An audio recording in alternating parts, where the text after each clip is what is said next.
31 వరకు మార్చి చదువుకుంటాం.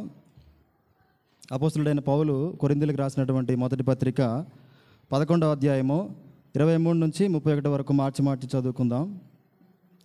నేను మీకు అప్పగించిన దానిని ప్రభువు వలన పొందితిని. ప్రభువు అయిన యేసు తాను అప్పగింపబడిన రాత్రి ఒక రొట్టెని ఎత్తుకొని కృతజ్ఞతాస్తుతులు చెల్లించి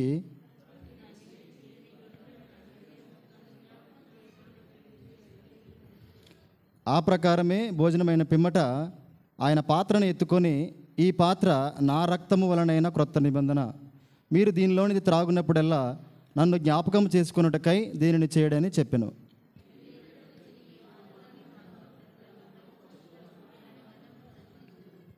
కాబట్టి ఎవడు అయోగ్యముగా ప్రభు యొక్క రొట్టెను తినునో లేక ఆయన పాత్రలోని త్రాగునో వాడు ప్రభు యొక్క శరీరమును గూర్చియు రక్తమును గూర్చియు అపరాధియగును.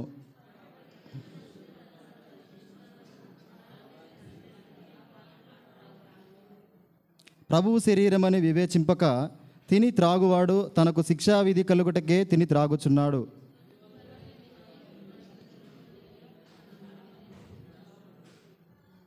అయితే మనలను మనమే విమర్శించుకునే ఎడల తీర్పు పొందక పోదుము. తిరిగి మరొక లేఖన భాగం చదువుకుందాం. గలతీయులకు రాసినటువంటి పత్రిక 2వ అధ్యాయము. అపోస్తలుడైన పౌలు గలతీయులకు రాసినటువంటి పత్రిక 2వ అధ్యాయము 20వ వచనం చదువుకుందాం. అందరం కలిసి చదువుకుందాం. నేను క్రీస్తుతో కూడా సిలువ వేయబడి ఉన్నాను, ఇకను జీవించువాడను నేను కాను, క్రీస్తే నా యందు జీవించుచున్నాడు. నేనిప్పుడు శరీరమందు జీవించుచున్న జీవితము నన్ను ప్రేమించి నా కొరకు తన్ను తాను అప్పగించుకొనిన దేవుని కుమారుని యందలి విశ్వాసం వలన జీవించుచున్నాను. ప్రభు సహాయ నిమిత్తమై ప్రార్థించుకుంటాం. దయచేసి అందరూ మోకరించి ఏకీభవించండి. మహాపరిశుద్ధుడ, ప్రేమ కలిగిన తండ్రి, మీ ఘనమైన ఉన్నతమైన నామాన్ని బట్టి స్తోత్రాలు నాయన. ఇంతవరకు నాయన మీ సన్నిధిలో చేరి మరి మిమ్మల్ని ఎలా ఆరాధించాలో ప్రభా మీ దాసుని ద్వారా మాట్లాడుతూ వచ్చారు.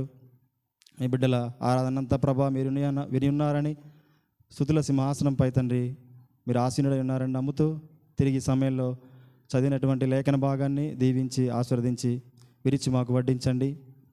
దయగలిగిన తండ్రి, కృప కలిగిన ప్రభా, మీ యొక్క సహాయం లేకపోతే నాయన అసలు మేము ఎందుకు యోగ్యులమో, అసలు మా యోగ్యత ఎలా ఉందో మరి మేము సరిచేసుకోలేము. మీ బలలో చేయవేయడానికి తండ్రి మాకున్నటువంటి జ్ఞానము తండ్రి మరి పరీక్షించుకోవడానికి ఏమాత్రం సరిపోదు. కనుక మీరే మాట్లాడండి. మీ లేఖనాల ద్వారా మరి నిలబడుతున్న నేను కేవలం నిమిత్త మాత్రులను నిష్ప్రయోజకుని ప్రభా. మరి ఏ జ్ఞానం కానీ మరి ఏ విధమైనటువంటి శక్తి కానీ నా దగ్గర లేదు. మీరే తండ్రి మీ ఆత్మచేత నన్ను నిలబెట్టుకోనండి. నన్ను ఆధారం చేసుకొని మరి మీ బిడ్డలకు ఏ మాటలు అవసరమో, మరి ఏ విధమైనటువంటి మాటలు మాట్లాడినప్పుడు ప్రభా మరి మీరు ఆశించినట్లుగా వారు మీ బలలో చేయి వేస్తారో, వాళ్ళ హృదయాలకు తగినట్టుగా తండ్రి మరి మాకు తగినట్టుగా మీరు మాట్లాడుతారమ్మని ప్రార్థిస్తున్నాను. దయగలిగిన తండ్రి మీ సన్నిధి సంచారాన్ని మా మధ్యలో ఉంచండి. ఈ సమయం మాకెంతో లాభదాయకంగా, మా ఆత్మీయతకు తండ్రి ఎంతో మరి ఉపయోగపడినట్లు మీరే సహాయపడతారమ్మని మా ప్రభుడును ప్రియకుమారుడైన యేసుక్రీస్తు వారి పేరిటే ఈ ప్రార్థన అడిగి వేడుకొంచున్నాం తండ్రి. ఆమెన్.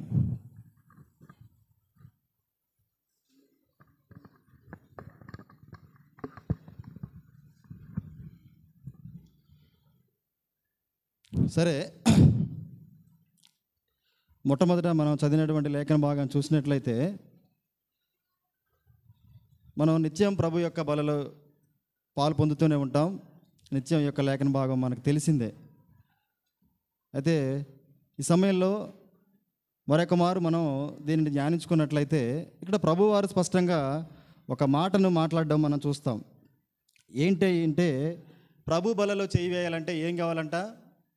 యోగ్యత కావాలి. ఏంటి యోగ్యత అంటే ఇక్కడ ఒక మాట మాట్లాడుతూ వచ్చారు.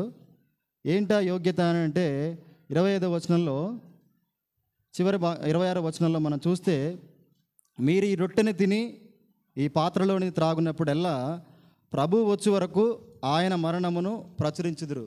ఆ బలలో చేయి వేసేటప్పుడల్లా కూడా ఏం చేయాలంటే మనం ఆయన మరణాన్ని కూడా ప్రచురించేవారిగా ఉండాలి. ఆయన మరణాన్ని మనం ఏ విధంగా ప్రచురిస్తాం? ప్రచురించడం అంటే కేవలము యేసు ప్రభు వారి భూమి మీదకి వచ్చారు, జీవించారు, పరిశుద్ధుడిగా చనిపోయారు, ఇది ప్రభు మన దగ్గర నుంచి ఆశించేది కాదు. సువార్త హృదయంలో కార్యం జరిగిన వారు కూడా చేస్తారు. చేయరా చెప్పండి? ఎంతమంది చేయట్లే సువార్త? ప్రాస్పారిటీ గాస్పెల్ ఎంతమంది చేయట్లేదు చెప్పండి? వారి హృదయాల్లో చూస్తే సరైనటువంటి రక్షణ కార్యమే లేదు. అంత స్పష్టంగా ఎలా చెప్పగలరు బ్రదర్ అంటే, మీరు సరైనటువంటి విధంగా బైబిల్ని ధ్యానించుకుంటే వారు వెళ్ళేటువంటి విధానాన్ని మీరు ఒక్కసారి గమనిస్తే చాలా తేటగా ఎవరో చెప్పాల్సిన అవసరం లేదు. వారితో పాటుగా సేవను అవలంబిస్తున్నటువంటి ఎంతోమంది బోధకులు కూడా చెప్తారు వారు వెళ్ళేది సరైనటువంటి మార్గం కాదని. అయితే ఇప్పుడు మనం మన యోగ్యతను తెలుసుకోవాలనంటే మనం తిరిగి రావాల్సింది ఎక్కడికనంటే దేవుని యొక్క వాక్యం దగ్గరికే రావాలి. ఏంటి ఆ యోగ్యత అనంటే ప్రభువుని ప్రచురించాలి, ఆయన మరణాన్ని ప్రచురించాలి. ఏ విధంగా ప్రచురించాలనంటే మనం 2వ భాగం చదువుకున్నాం. గలతీయులకు రాసిన పత్రికలో 2వ అధ్యాయం 20వ వచనంలో మనం చూస్తూ వచ్చాం. పౌలైతే ఈ విధంగా ప్రభు యొక్క మరణాన్ని ప్రచురిస్తూ వచ్చాడు కదా. గలతీయులకు రాసిన పత్రిక 2వ అధ్యాయము 20వ వచనం. మొట్టమొదటిగా ఈ వచనాన్ని మనం ధ్యానిస్తే ఆయన క్రీస్తుతో కూడా సిలువ వేయబడ్డాను అనే అనుభవంలోకి వెళ్ళాడు. చాలా జాగ్రత్తగా ఆలోచిస్తే ఇది కేవలము సిలువ, యేసుప్రభు వారు ఆ సిలువ మీదకి ఎక్కారు, మరణించారు, శ్రమపడ్డారు, ఎన్నో కొరడా దెబ్బలు తిన్నారు, అతను ఎంతో ఈడ్చుకుంటూ వెళ్ళారు, ఒళ్ళంతా రక్తసిక్తం అయిపోయింది. అసలు ఎవరు పడినటువంటి దెబ్బలు, ఎవరు చూడనటువంటి అంత ఘోరమైనటువంటి శిక్షణ యేసుప్రభు వారు అనుభవిస్తూ వచ్చారు. కానీ ఇక్కడ ఉన్నటువంటి మనం ఎప్పుడైనా ఈ అనుభవంలోకి వెళ్ళామా? పౌలు వెళ్ళినటువంటి అనుభవంలోకి మనం వెళ్ళామా? పౌలు ఏం చెప్తా ఉన్నాడు? నేను క్రీస్తుతో కూడా సిలువ వేయబడి ఉన్నాను. మనం ఏమనుకుంటామంటే క్రీస్తు నా కొరకు చనిపోయాడు, క్రీస్తు నా కొరకు చనిపోయాడు, క్రీస్తు చనిపోవడం ద్వారా నాకు రక్షణ వచ్చింది, ఆయన చనిపోవడం ద్వారా నా పాపాల క్షమాపణ వచ్చింది అనుకుంటాం, కరెక్టే. కానీ ఆయన ప్రచురించాలంటే ఏం చేయాలి? ఆయన యాజ్ టీజ్గా మన జీవితాల్లో ఉండాలి. ఆయన మరణం, ఆయన జీవితం, ఆయన ఏ విధంగానైతే జీవించాడో, ఏ విధంగానైతే మరణించాడో, ఏ విధమైనటువంటి శ్రమను అనుభవించాడో అదంతా కూడా మనలో కనిపించాలి. అందుకే పౌలు ఇదే మాట చెప్తా ఉన్నాడు, నేను క్రీస్తుతో కూడా సిలువ వేయబడి ఉన్నాను, ఇక నువ్వు జీవించువాడును నేను కాను, క్రీస్తే నా యందు జీవించుచున్నాడు, నేనిప్పుడు శరీరమందు జీవించుచున్న జీవితము నన్ను ప్రేమించి నా కొరకు ఆయన జీవించే జీవితం అంట, నన్ను ప్రేమించి నా కొరకు తన్ను తాను అప్పగించుకున్న దేవుని కుమారి అందరి విశ్వాసం వలన జీవించుచున్నాను. నేనిప్పుడు శరీరమందు జీవించుచున్న జీవితం అది ఎవరిదనంటే యేసు ప్రభుదే. అంటే స్పష్టంగా చెప్పాలంటే ఈయన పర్ఫెక్ట్గా యేసు ప్రభు వారు అనుకున్నటువంటి విధంగా కొరింథీయులకు రాసినటువంటి ఆ పత్రికలో ఆయన పేర్కొన్నట్టుగా ప్రభు మరణాన్ని ప్రచురించే విధానం ఏంటంటే మన జీవితం కనిపించాలి. మనం ఇప్పుడు బలలో చేయి వేయబోయే ముందు అసలు మన జీవితం ఈ విధంగా కనిపిస్తూ ఉందా ప్రభువును ప్రచురించే విధంగా? అదే యోగ్యత. కేవలము రక్షణ పొందాము, రక్షణ పొందిన తర్వాత బలలో చేయి వేయడానికి అర్హులం అనుకుంటే చాలామంది నామకార్థ క్రైస్తవులు బల్ల తెల్లవారుజామున ఇచ్చినా తీసుకుంటారు, ఒక ప్రత్యేకమైనటువంటి పండగల్లో ఇచ్చినా తీసుకుంటారు. మాకున్నటువంటి నేను ఇంతకుముందు ఉన్నటువంటి సంఘంలో చూస్తే దాన్ని ఏ సమయంలో తీసుకుంటారంటే క్రిస్మస్ ఆరాధన ఉంటుంది. రోజంతా ఆ అన్న కానీ లేకపోతే ఆ అంకుల్ కానీ ఏ విధంగా ఉంటారో మాకు తెలుసు. కానీ రాత్రి సమయం బల్లిస్తారని తెలిసినప్పుడు తెల్ల బట్టలతో దగదగ మెరిసిపోతూ ఉంటారు అన్నమాట. మరలా తెల్లారి పండగ వచ్చిన తర్వాత వారి జీవితం ఎలా ఉంటుందంటే చాలా క్యాజువల్గా బల్లలో చేసి అక్కడ వాటర్తో అన్నం తిన్న తర్వాత ఏ విధంగా కడుక్కొని వస్తామో వాళ్ళ జీవితాలు ఎలా ఉంటాయంటే అంత సింపుల్గా ఉంటాయి. అంటే బలలో చేయి వేయడం, దేవుని బలలో చేయి వేయడం చాలా సర్వసాధారణమైనటువంటి విషయము. అన్నీ చేస్తూ ఉన్నాం, ఇది చేస్తూ ఉన్నాం అనేటువంటి జీవితానికి వచ్చినటువంటి వ్యక్తులను చూశాను నేను. అయితే నేను సరైనటువంటి విధంగా మన దేవుని చూస్తే, పౌలు జీవితం ద్వారా చూస్తే ఇక్కడ కొన్ని విషయాలు మనం ధ్యానించుకోవడానికి ఎంత ఉపయోగపడతాయి. ఏంటంటే మొట్టమొదటిగా ఆయన తన జీవితాన్ని, ఆ జీవితంలో ప్రభు యొక్క మరణాన్ని ప్రచురిస్తున్నాడు. ప్రతి ఒక్కరి జీవితంలో ఏ వర్తమానమైనా సరే చూడండి, దేవుని యొక్క మరణం మనలో ప్రచురించబడాలి. ఇది మెయిన్ కదా. దేవుని మరణం మనలో లేకపోతే అసలు నువ్వు ఎవరిని ప్రచురిస్తున్నావు అన్నట్టు చెప్పండి. దేవుని యొక్క శిలువ మరణ పునరుద్ధానాలు మనలో మన జీవితాల్లో కనిపించకపోతే నీ సొంతంగా నీకు మంచి టాలెంట్ ఉందన్నా ఆ టాలెంట్ని బట్టి ఒక మంచి ఉద్యోగాన్ని సంపాదించావంటే దేవుని ప్రచురిస్తున్నావా, మనల్ని మనం ప్రచురించుకుంటున్నావా? చెప్పండి. దేవుడు ప్రచురించడం అనంటే మన యొక్క క్రియలను బట్టి, మన ప్రవర్తనను బట్టి, ఇతరుల దగ్గర కానీ ఎక్కడైనా సరే మనం ప్రవర్తించినటువంటి ప్రవర్తన బట్టి ఎలా కనపడాలంటే దేవుడే కనిపించాలి అక్కడ. పౌలు తను సువార్త చేస్తూ తిరిగినటువంటి ప్రతి సంఘంలో కూడా తను అనుభవించినటువంటి శ్రమల ద్వారా ఎంతోమంది తనపై దాడి చేస్తూ వచ్చినా, ఎంతోమంది తన మాట వినకుండా వెళ్ళిపోతూ వచ్చినా ఆ పౌలు వారి ఎడల ఎంతో క్షమాపణ చూపినవాడిగా ఉంటూ వచ్చాడు. ఎంతో ప్రభు ఇచ్చినటువంటి ఆ కరుణని వాళ్ళపై చూపుతూ వచ్చాడు. అంటే ప్రభువు చూపినటువంటి ప్రతిదాన్ని తను చూపుతూ తన జీవితంలో యేసు ప్రభు వారి యొక్క మరణాన్ని ప్రచురించుకుంటూ ప్రభువులు వెళ్ళిపోయాడు. అంటే మనం కూడా ప్రభు బలలో మొట్టమొదటిగా మనం యోగ్యత సాధించాలి అని అంటే ఆ యోగ్యత ఏంటనంటే ప్రభువుని ప్రచురించాలి. అది ఎలాగనంటే పౌలు వలె ఆయన మరణం మనలో కనిపించాలి. అది ఎలా కల్పించాలి అంటే పౌలు ఇప్పుడు అంటా ఉన్నాడు, తన్ను తాను పరీక్షించుకోవాలి. తన్ను తాను ఏం చేయాలంట? పరీక్షించుకోవాలి. దేంతో పరీక్షించుకోవాలనంటే దేంతో పరీక్షించుకుంటాం చెప్పండి? మనస్సాక్షితో పరీక్షించుకోవాలి. అయితే క్రైస్తవులమైనటువంటి మనము ఏ విధంగా తయారయ్యామనంటే మనస్సాక్షితో మనం పరీక్షించుకోవాల్సినటువంటి వారిగా ఉన్నప్పుడు ఏమైందంటే, మొట్టమొదటిగా మనం రక్షణ పొందినటువంటి దినాల్లో బలలో చేయి వేసేటప్పుడు ఒక వారం మాత్రం ఎటువంటి తప్పు చేయకుండా ఉండడానికి చాలా ప్రయత్నం చేస్తాం. ఎప్పుడంటే మనం రక్షణ పొంది ఆ రక్షణ నుంచి మనం బలలో చేయి వేస్తాం అనేటువంటి ఉత్సుకత మనలో ఉంటుంది. తర్వాత ఇంకోటి ఏంటంటే, ఎన్నో వర్తమానాలు వింటాం. మొట్టమొదటిగా తీర్మాన వర్తమానాన్ని వింటూ వస్తాం. అప్పుడు మనం ఏం చేస్తామంటే పాపం చేయకూడదు, పాపం చేసి ప్రభు బలలో చేయి వేయకూడదు అని ఆ బల్ల ముట్టుకునే వరకు కూడా మనం ఏం చేస్తామంటే చాలా భయంగా ఉంటాం కదా. చాలామంది అటువంటి అనుభవం చూసిన వారే. ఆ వారంగా అంటే ఆ బల్ల తీసుకోవాల్సిన సమయం వచ్చే వరకు అసలు ఎటువంటి పాపం కూడా చేయడానికి ఇష్టపడడం, ప్రతి దాన్ని ఆలోచిస్తాం జాగ్రత్తగా. ఇతరులపై కోపడే విషయంలో, ఇంటి పక్కన వారికి ఏదైనా సాయం చేసే విషయంలో, భర్తపై కోపడే విషయంలో, భార్యపై కోపడే విషయంలో, పిల్లల్ని మందలించే విషయంలో, అత్తమామలతో ఉండే విషయంలో. వారం వచ్చిన తర్వాత ఏం చేస్తామనంటే, అమ్మ నేను మ్యాక్సిమం నాకు తెలిసినంత వరకులో నేను ఏ పాపం చేయలేదు, ఈరోజు బలలో నీ చేయడానికి అర్హున్నని వేస్తాం, వెళ్ళిపోతాం. చాలా భయంగా వస్తాం. 2వ వారం అయిపోతుంది, అదే భయం కొంత కొనసాగిస్తాం. 3వ వారం వస్తాం, నీలో మనస్సాక్షి ఏం చెప్తారంటే గద్దిస్తూనే ఉంటాడు. కానీ మనం ఏం చేస్తామనంటే మన పక్కన ఉన్నటువంటి వారిని చూసి మనలో మనస్సాక్షి మనం చెప్పినట్టుగా వింటూ ఉంటుంది. అంతగా నువ్వు భయపడాల్సిన అవసరం లేదు, వీళ్ళు ఎన్నో సంవత్సరాల నుంచి వస్తూ ఉన్నారు. మొట్టమొదటిగా చాలా భయం ఉంటుంది, రెండవదిగా కొంచెం భయం వేస్తూ ఉంటుంది. ఇది ఎప్పుడు జరుగుతూ ఉంటుంది అంటే, ఒక మనస్సాక్షిని మాత్రమే ఆధారం చేసుకొని మనల్ని మనం పరీక్షించుకోవడానికి ప్రయత్నం చేస్తే, మొట్టమొదటిగా మనస్సాక్షి నేను బాగానే అంటే దేని ఒక వాక్యాన్ని బట్టి ఆ వాక్యం ఆ మనస్సాక్షిలో ఉన్నప్పుడు ఆ మనస్సాక్షి నిన్ను మంచిగానే గద్దిస్తూ తీసుకెళ్తుంది. కానీ వారం, 2 వారాలు, 3 వారాల తర్వాత నీకు రక్షణ అలవాటైపోయింది, ప్రభు బల్ల తీసుకోవడం అలవాటైపోయింది, నువ్వు లోకంలోకి వెళ్ళి జీవించడం అలవాటైపోయింది. ఈ అలవాటును నువ్వు ఏం చేస్తావనంటే మనందరం ఏం చేస్తామనంటే మనస్సాక్షికి కూడా అలవాటు చేస్తాం. మనస్సాక్షి కూడా ఏం చేస్తుందనంటే నేను పెద్దగా భయపెట్టదు కదా. ఏం చేస్తుంది మనస్సాక్షి? తప్పు చేస్తున్నావు, భయం అంటే చేస్తున్నావు, అందరూ చేస్తున్నారు. ఆ 10 సంవత్సరాల నుంచి మందిరానికి వస్తూ ఉంది, ఆరాధన ఎంతగానో చేస్తూ ఉంటుంది, బలలో చేవేసేటప్పుడు ఎంతగానో తన తప్పులు ఒప్పుకుంటూ వస్తుంది, సంవత్సరానికి ఒకసారి ఒప్పుకోలు ప్రార్థన అక్క చేస్తుంది, అసలు కన్నీళ్ళు వస్తాయి తన పాపాన్ని ఒప్పుకునే విధానాన్ని బట్టి అని అనుకుంటాం. అవును కరెక్టే. మళ్ళీ మనస్సాక్షి మనకి ఇది చెప్తాడు, ఇంకో విషయం కూడా చెప్తాడు. నువ్వు అన్నది కరెక్టే, నువ్వు అనుకునేది కరెక్టే, కానీ ఆ అక్క ఇంటికి వెళ్ళిన తర్వాత ఎలా ఉంటుందో తెలుసా నీకు? వారంలో ఉండేటువంటి 6 రోజులు ఎలా ఉంటుందో తెలుసా నీకు? భర్తతో ఎలా ఉంటుందో తెలుసా నీకు? తను పనిచేసే దగ్గర ఎలా ఉంటుందో తెలుసా నీకు? ఎలా ఉంటుందనంటే గొడవలు, ఎవరితో సమాధానం ఉండదు, ఓపిక ఉండదు, దేవుని గురించినటువంటి మాట ఒకటి చెప్పదు.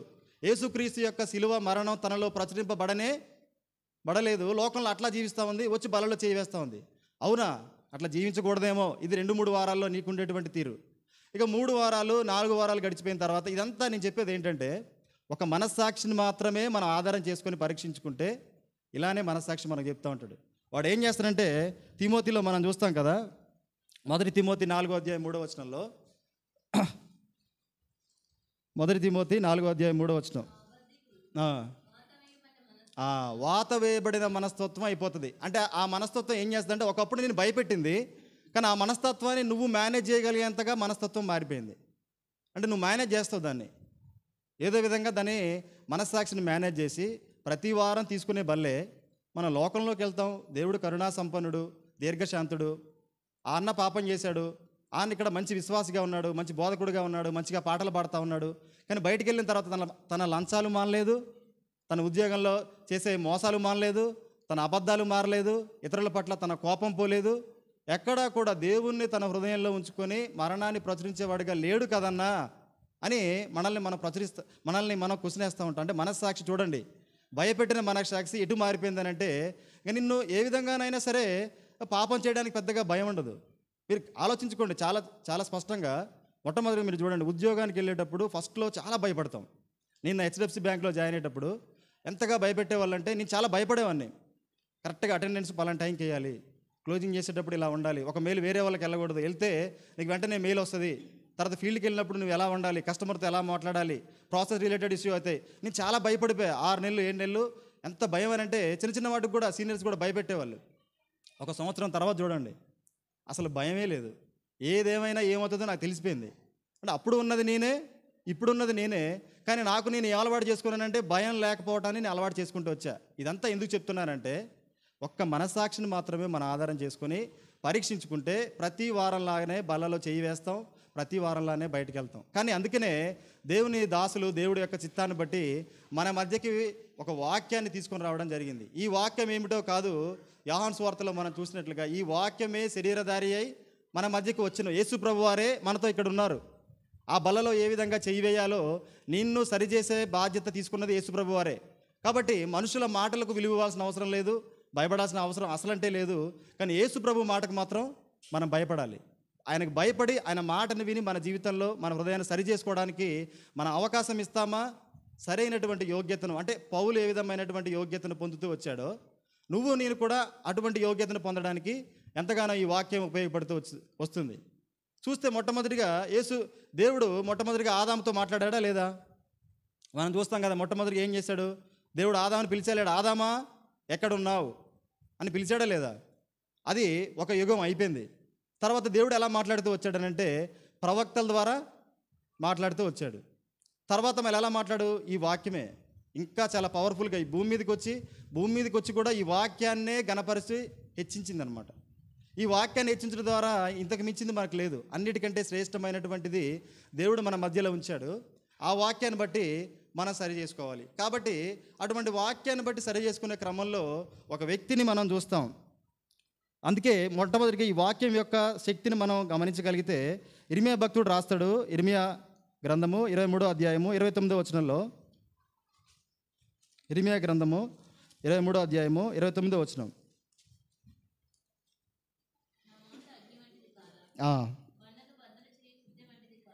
చాలు. ఆయన మాట ఎలా వంటిదంట? అగ్ని వంటిది.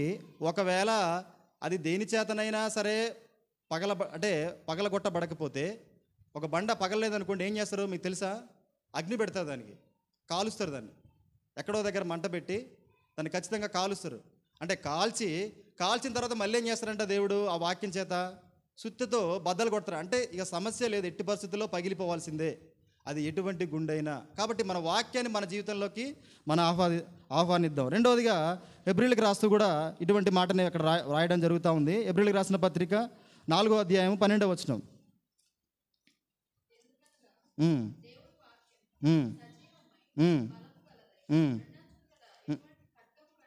కంటేను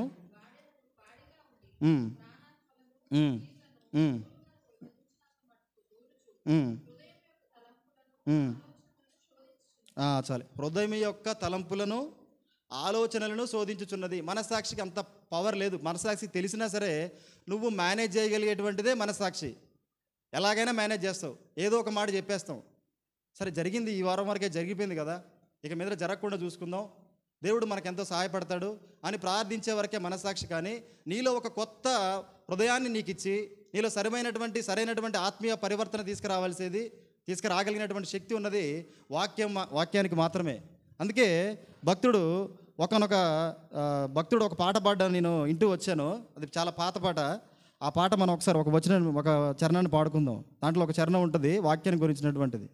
అందులో నేనేవారో తెలిపి నాదు జీవితమే మార్చి, నేనేవారో తెలిపి నాదు జీవితమే మార్చి, స్వర్గధామానికి నీవు సరైన మార్గం చూపగలవు. వేద పుస్తకమా వేద పుస్తకమా వేద పుస్తకమా వెలలేని నిధి నీవే.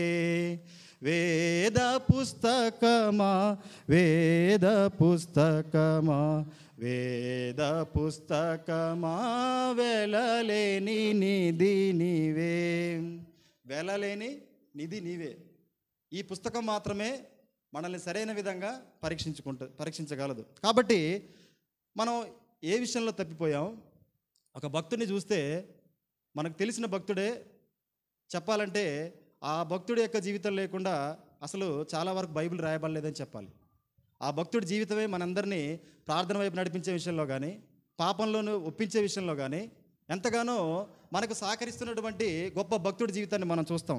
అతను తన జీవితంలో కూడా ఇటువంటి సమస్య ఒకటి వచ్చింది. ఏమొచ్చిందనంటే దాంట్లో చూద్దాం.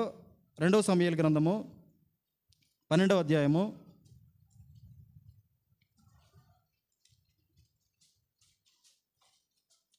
2 సమూయేలు గ్రంథము 12వ అధ్యాయం మొదటి వచనం.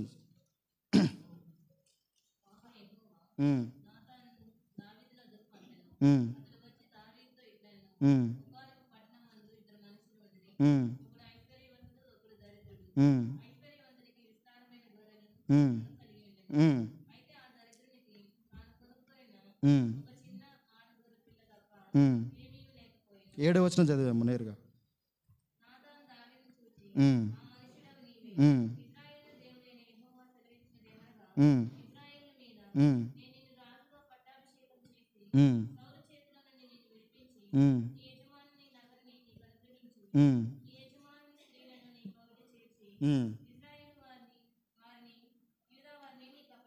చాలు. ఇక్కడ నాతాను ద్వారా దేవుడు దావీదుతో మాట్లాడుతూ ఉన్నాడు. స్పష్టంగా మనకి తెలుసు ఈ సందర్భం. నాతాను ద్వారా దేవుడు మాట దావీదు దగ్గరకు వచ్చింది. తన జీవితంలో తను చేసినటువంటి పాపాన్ని బట్టి వచ్చినప్పుడు మొట్టమొదటిగా దాన్ని గ్రహించినటువంటి స్థితిలో ఉన్నాడు. ఎప్పుడైతే నాతాను మాట్లాడుతూ అది ఆ మనుష్యుడు నీవే అని ఎప్పుడైతే మాట్లాడాడో నాతాను, అది చెప్పడానికి నాతాను భయపడలేదు, ఒప్పుకోవడానికి దావీదు కూడా వెనకాలేదు. ఎందుకంటే అది దేవుని యొక్క మాట. దేవుని మాట మాట్లాడినప్పుడు మనం ఖచ్చితంగా ఒప్పుకోవాలి. అందుకే దేవుడు ఈ మాట ద్వారా మనతో మాట్లాడుతూ ఉన్నాడు. దావీదు జీవితాన్ని మనం చూస్తే తను అక్కడ ఉన్నటువంటి వాక్యం ఏదైతే ప్రవక్త ద్వారా వచ్చిందో ఆ వాక్యాన్ని తన హృదయంలో తీసుకొని ఒప్పుకున్నవాడుగా ఉన్నాడు. తను పాపం చేశాడు, మంచి వ్యక్తిగానే జీవించాడు, కానీ పాపాన్ని అయితే తన జీవితంలోకి ఆహ్వానించాడు. కానీ ఆహ్వానించిన తర్వాత 13వ వచనం మనం చూస్తే 12వ అధ్యాయం 13వ వచనం.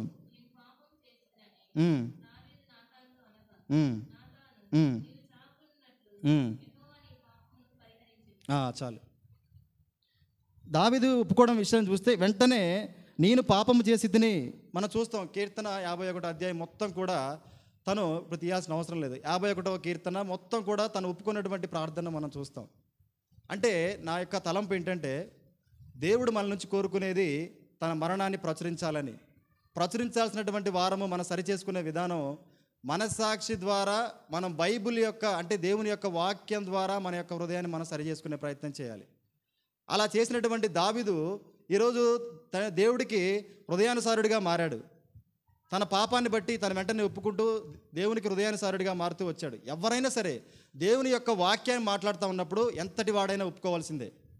ఒకనొక సమయంలో ఒక సందర్భం జరుగుతూ వచ్చింది. అన్న కూడా ఒకసారి దాని గురించి మాట్లాడుతూ వచ్చారు. తిమోతి గారు ఒక దగ్గర ముఖ్య ప్రసంగికుడిగా వెళ్ళాడంట. అక్కడ బహుశా రక్షణ తీర్మానము ఎక్కువ బాప్టిసాలకు సంబంధించినటువంటి ఒక మీటింగ్ ఏర్పాటు చేశారు. తిమోతి గారు వెళ్ళారు. వెళ్ళిన తర్వాత మొదటిగా ఒక యువకుడితోనో బహుశా వేరే ఒక ప్రసంగికుడితో ఆ సమయంలో చెప్పిస్తూ ఉన్నారు. తిమోతి గారు ఆ చివరికి ఎక్కడో కూర్చున్నారు, వింటూ ఉన్నారు. బహుశా ఆయన తర్వాత వర్తమానం కావచ్చు. ఆయన తీసుకున్నటువంటి సమయంలో దేవుని యొక్క ఆత్మచేత నింపబడి వచ్చినటువంటి వారి కొరకు ఎంతో బలంగా దేవుని యొక్క వాక్యాన్ని చెప్తా వచ్చాడంట.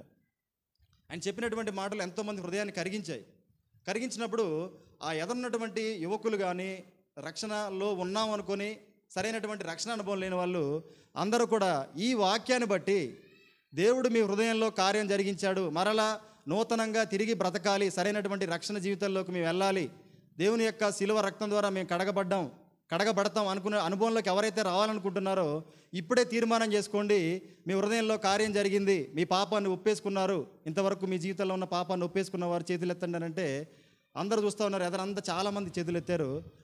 ఆ మీటింగ్ పొడియం మీద ఉన్నటువంటి వారిలో తిమోతి గారు కూడా చేయెత్తారంట. వాక్యం తనని కదిలించింది. ఆయన చెప్పిన వాక్యం ద్వారా తనలో ఏదైతే సరిదిద్దుకోవాల్సినటువంటి పాపం ఉందో ఆ పాపాన్ని బట్టి తిమోతి గారు ముఖ్య ప్రసంగికుడిగా వచ్చినా సరే ఏ మాత్రం మొహమాటం లేదు, చేయెత్తేశాడు. ఎందుకంటే ఆయన విలువ ఇచ్చింది మనిషికి కాదు, దేవుని యొక్క వాక్యానికి విలువిచ్చి చేతినెత్తిన వాడుగా ఉన్నాడు. అది దావీదు జీవితంలో జరిగింది. దావీదు గొప్ప రాజు, అంతవరకు దేవునికి ఇష్టడుగా జీవిస్తాడు. మనం చూస్తాం కదా, మొదటి సమూయేలు గ్రంథంలో చూస్తే ఈ దావీదు జీవితంలోనే మనకు కొన్ని సంగతులు చూస్తాం. మొదటి సమూయేలు గ్రంథము 16వ అధ్యాయము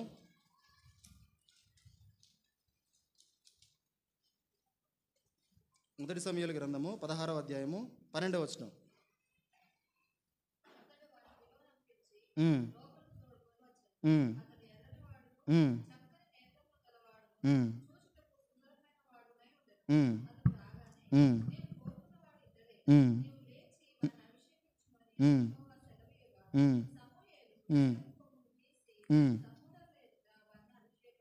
చేసెను. యెహోవా ఆత్మ దావీదు వీధికి బలముగా వచ్చింది. చూడండి, ఇది దావీదుకు ఉన్నటువంటి ఆత్మీయంగా బలమైనటువంటి స్థితిలో ఉన్నటువంటి రోజులవి. తర్వాత 18వ వచనంలో మనం చూస్తే, చిత్తగించుము, బెత్లెహేమీయుడైన యెషయా యొక్క కుమారులో ఒకని చూచితిని, అతడు చమత్కారముగా వాయింపగలడు, అతడు బహుశూరుడును యుద్ధశాలియు, మాట నేర్పరియు రూపసి ఉన్నాడు, మరియు యెహోవా వానికి తోడుగా నున్నాడు. యెహోవా ఆయనకి ఎలా ఉన్నాడంట? తోడుగా ఉన్నాడు. తర్వాత 17వ అధ్యాయం మనం చూస్తే 50వ వచనం.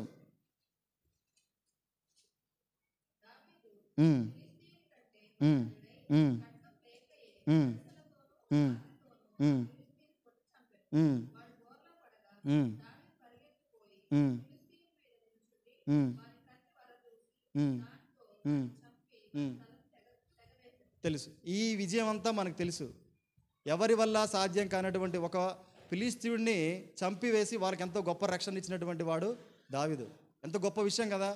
దేవుడు తనను వాడుకొని తనకు తోడుగా ఉండి తన ద్వారా ఇంతవరకు జరిగినటువంటి కార్యాలు ఇజ్రాయెల్ ప్రజల కొరకు దేవుడు చేయించాడు. అంటే ఎంత గొప్పవాడు దావీదు, చాలా గొప్పవాడు. మనం కూడా ఎంత గొప్పవారం. దేవుడు పేతురు పత్రికలో రాస్తూ, రాజులైనటువంటి యాజక సమూహముగా మనల్ని దేవుడు చేసుకుంటూ వచ్చాడు. మనం ఎవరము? ఈ భూమి మీద క్రొత్త నిబంధన ప్రకారం చూస్తే రాజులైనటువంటి యాజక సమూహంగా మనం ఉన్నాం. మనం కూడా రాజులమే. దేవుని రక్తం ద్వారా కడగబడి రాజులం అనేటువంటి అర్హతను మనం పొందుతూ వచ్చాం. దావీదు చూస్తే అంతవరకు లేనటువంటి గొప్ప ఆధిక్యతను పొందుతూ వచ్చాడు.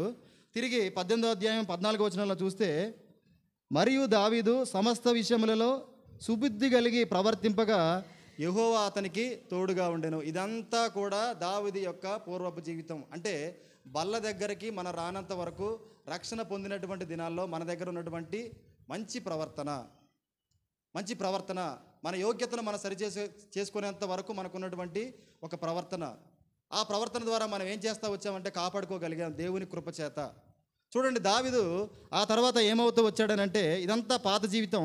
రండి, 2వ సమూయేలు 11వ అధ్యాయము 1వ వచనం నుంచి చదువుకుంటూ వెళ్దాం. వసంతకాలమున రాజులు యుద్ధమునకు బయలుదేరు సమయమున దావీదు యోవాబును అతని వారిని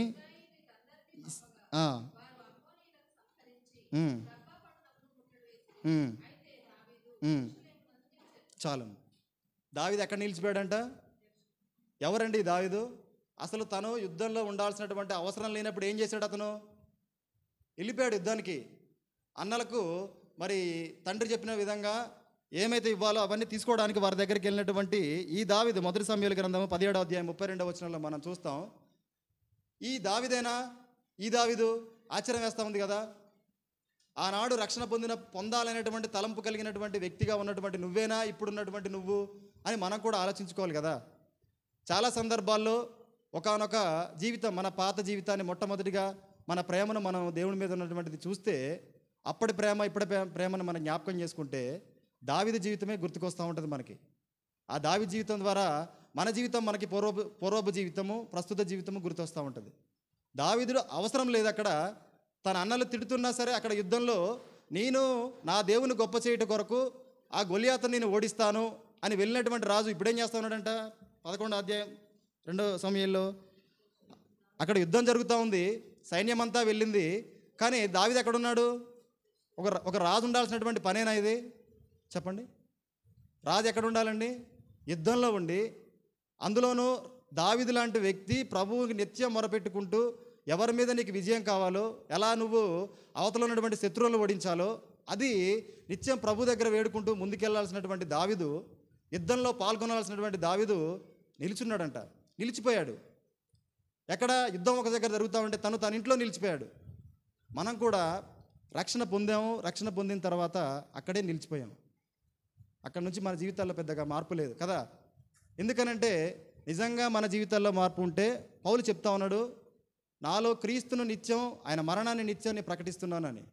ఆయన ఏం చేస్తున్నాడు? ఒక దగ్గర ఆగలే పౌలు. ఆయన ఏం చేస్తున్నాడు? పరుగు. ఎవరిని చూసి? యేసు ప్రభువారిని చూసి, విశ్వాసమునకు కర్త అయినటువంటి యేసు ప్రభువారిని చూస్తూ ఆయన ఎక్కడా కూడా తన పరుగును ఆపలా. మనం అనుకుంటామనంటే రక్షణ పొందాం, ఇదే మన జీవితంలో బిగ్ అచీవ్మెంట్, ఇంతకంటే ఎవడేం చేయగలడు? ఇంతగా తనను తాను తగ్గించుకొని ఒక క్రైస్తవుడిగా ఈ లోకంలో దళితులు నమ్ముకునేటువంటి ఒక మతాన్ని నమ్ముకొని క్రైస్తవంలో ఉన్నటువంటి మామూలు విషయం బ్రదర్. ఎంత తిడతారో తెలుసా మమ్మల్ని? ఇంటి కొరకు రెంట్ కొరకు వెళ్ళినప్పుడు మమ్మల్ని ఎంత చిన్న చూపు చూస్తారో తెలుసా? అటువంటి అయినా పరిస్థితులైనా సరే దేవుని యొక్క రక్షణ కొరకు మేము నిలబడ్డామే. అదే నిలబడ్డాం. చెప్పండి, మన జీవితాల్లో ఎక్కడ ఆగిపోయామనంటే రక్షణ దగ్గరే ఆగిపోయాం. అండి మనం చూద్దాం. మొట్టమొదటిగా యుద్ధానికి వెళ్ళాల్సినటువంటి తను అక్కడ ఆగిపోయాడు. మనం కూడా అక్కడే ఆగిపోతూ వచ్చాం. హెబ్రీయులకు రాసిన పత్రిక 11వ అధ్యాయము 13వ వచనం. హెబ్రీయులకు రాసిన పత్రిక 11వ అధ్యాయము 13వ వచనం.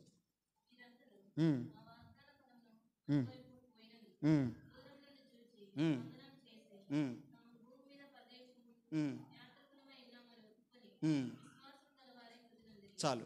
ఇక్కడ నా తలంపు ఏంటంటే, మనం ఇక్కడ నిలిచిపోవాల్సినటువంటి వారం కాదు, యాత్రికులం. ఇక్కడ మనకి ఏ విధమైనటువంటి హక్కులు లేవు. ఈ భూమి మీద కొంతకాలం మాత్రమే ఉండడానికి వచ్చినటువంటి యాత్రికులం. అంటే ఏంటి? యాత్రికుడు ఏం చేస్తాడు? ఒక దగ్గర ఆగుతారా? ఎంతోమంది భద్రాచలం పుణ్యక్షేత్రం అని వస్తూ ఉంటారు. ఎవరు కూడా ఈరోజు కనపడ్డారు, నెక్స్ట్ డే కనపడరు. లాడ్జీలు ఖాళీ చేస్తూ ఉంటారు, సత్రాలు ఖాళీ చేస్తూ ఉంటారు, వెళ్ళిపోతూ ఉంటారు. ఎందుకంటే వారు యాత్రికులు. మనం కూడా మన జీవితం ఎలాంటిదటనంటే యాత్రికులం.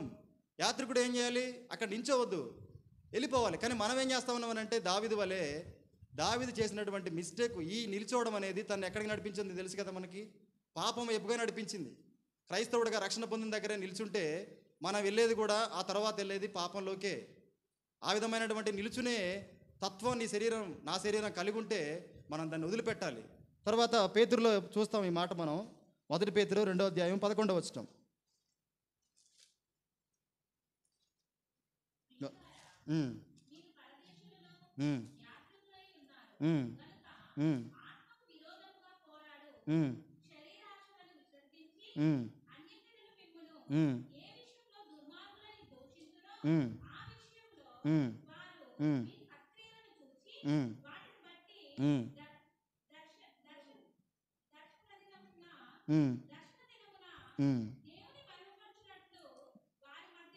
మంచి ప్రవర్తన గలవారై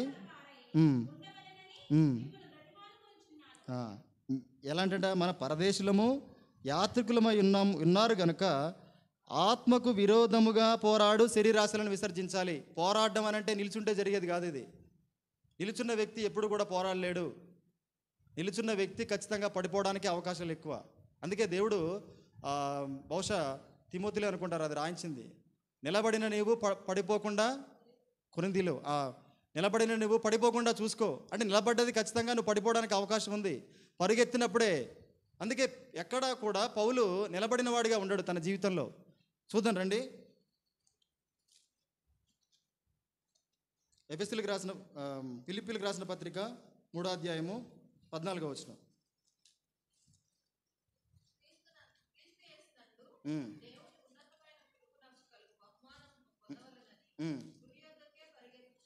గురి యొద్దకి పరిగెత్తడానికి నిలబడ్డానికి వ్యత్యాసం ఉందా లేదా?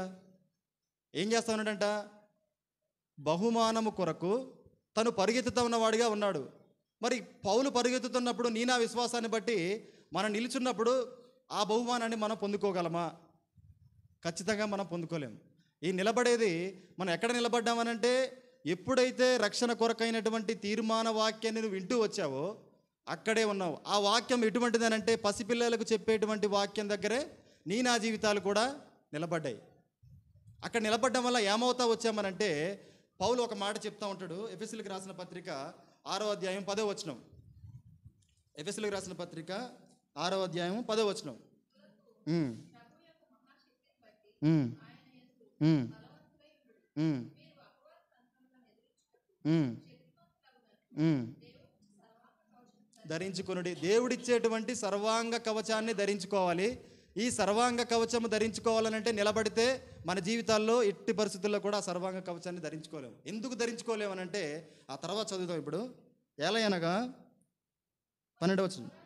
ఆ, ఉమ్, ఉమ్, ఆ, ఉమ్, ఆ, ఆ, ఆ, ఉమ్, ఉమ్, ఆ, ఆ, ఆ, ధరించుకొనుడి. ఆ, ఎలయనగా ఉమ్, ఉమ్, ఉమ్, ఉమ్, ఉమ్, ఉమ్, ఉమ్, ఉమ్, ఉమ్, శక్తిమంతులగుతురు. ఇవన్నీ నిలబడితే జరుగుతాయా?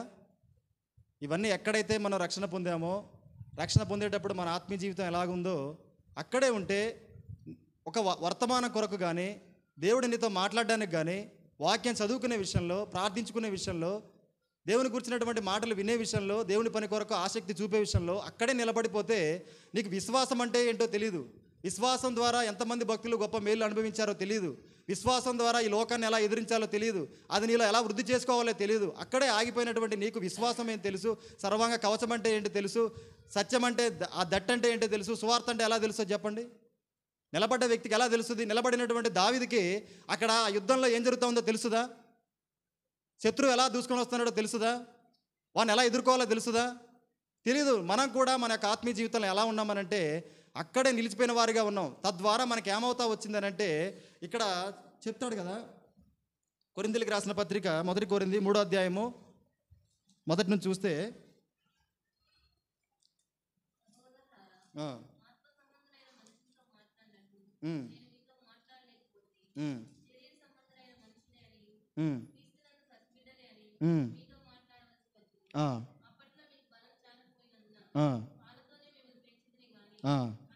ఎప్పట్లో మొట్టమొదటిగా మనకు రక్షణ ఇచ్చేటువంటి సమయంలో మనకు బలం సరిపోదని ఎలా పెంచాడంట?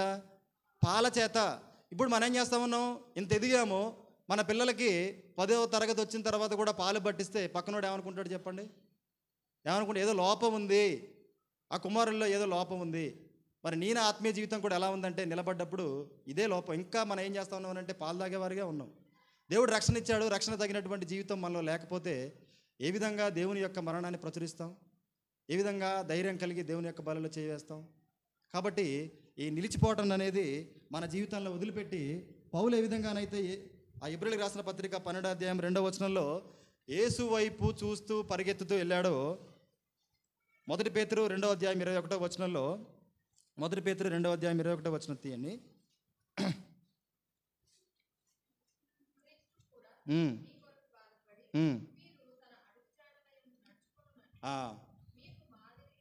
ఉంచిపోయాను. తన అడుగు జాడల్లో నడవాలి అని చెప్పాడా? ఆయన ఎక్కడైతే నడిచాడో అక్కడ నిలబడిపోండి మీరు అని చెప్పలేదు దేవుడు. ఎక్కడ? తన అడుగు జాడల్లో నడవండి. పౌలు నడిచాడు. పౌలు మనకు చెప్తా ఉన్నాడు, విశ్వాసమునకు కర్త అయినటువంటి యేసు వైపుగా చూస్తూ మీ పరుగు పందాన్ని మీరు కొనసాగించండి. ఈ పరుగు గురించే పౌలు ఎక్కువగా చెప్తాడు. మన గలతీలో కూడా చూస్తాం, అక్కడ పరుగు గురించే చెప్తూ వచ్చాడు. కాబట్టి మనం ఉండాల్సిన ఒక రక్షణ పొంది సరైనటువంటి రక్షణ జీవితం కలిగిన మనము, నేను బలలో చేయి వేయాలి, ప్రభు బలలో నేను చేయి వేయాలి అనుకున్నప్పుడు మనం ఎక్కడ నిల్చున్నాం ఆత్మీయంగా? అక్కడ నుంచి మనం నిల్చోవద్దు. ఈ పరుగు పందెంలో మొదటిగా నడవడం ప్రారంభించాలి. తర్వాత పౌలు వల్లే పరుగెత్తాలి. పరుగెత్తాలంటే ఈ పాల ద్వారా వచ్చేటువంటి ఆహారం నీకేమాత్రం కూడా సరిపోదు. ఆ పాల ద్వారా వచ్చే ఆహారంతో నువ్వు సర్వాంగ కవచాన్ని ఏ విధంగా కూడా నీ కొరకు నువ్వు సిద్ధపరచుకోలేవు. సర్వాంగ కవచం లేకుండా నువ్వు లోకంలో పరిగెత్తినప్పుడు దుష్టుడు దాడి చేస్తాడు. ఆ దారి ద్వారా నువ్వు పడిపోయి ఎంతో ఘోరమైనటువంటి స్థితిలోకి వెళ్ళిపోతావు. కాబట్టి సర్వాంగ కవచం నీకు ఉండాలి. అది ఉండాలనంటే మంచి వాక్యం కొరకు నువ్వు నడవాలి. నీ నడక ప్రారంభించాలి, పరిగెత్తాలి. పరిగెత్తినప్పుడే దేవుని యొక్క వాక్యం పట్ల నీ ఆసక్తిని ఒక దగ్గర ఆకుండా, ఆ రక్షణ దగ్గర నువ్వు ఆకుండా దేవుని యొక్క వాక్యం పట్ల ఆసక్తిని ప్రతి విషయంలో చూపించాలి.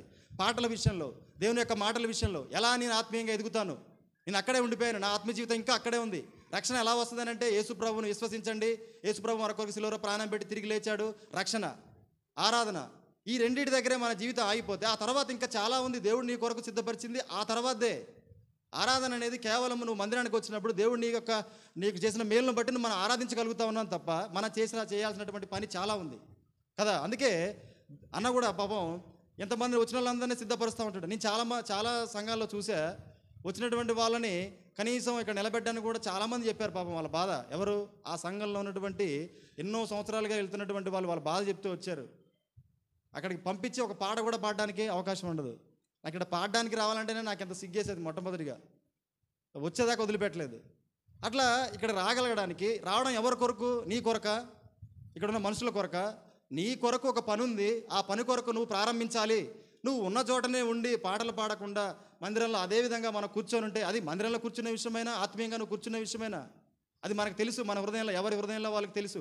దావీదు వెంటనే ఒప్పుకుంటూ వచ్చాడు నాతాను అడిగినప్పుడు, అది నువ్వే, ఆ మనిషివి నువ్వే అన్నప్పుడు దావీదు ఒప్పుకున్నాడు. దేవుడు ఇప్పుడు నేను అడుగుతున్నాడు, ఆ నిలబడ్డ వ్యక్తివి నువ్వే, నువ్వు కదులు, ప్రారంభించినప్పుడే దేవుడు నీ జీవితంలో కార్యాలు జరిగిస్తూ ఆ బలలో చేయవేయడానికి నీకు యోగ్యత ఇస్తాడు. రండి 2 సమూయేలు గ్రంథము 11వ అధ్యాయము. మొదటిగా దావీదు నిలిచిపోయాడు. రెండవది తీయండి, అందరూ తీయండి. 2 సమూయేలు గ్రంథము 11వ అధ్యాయము 2వ వచనం.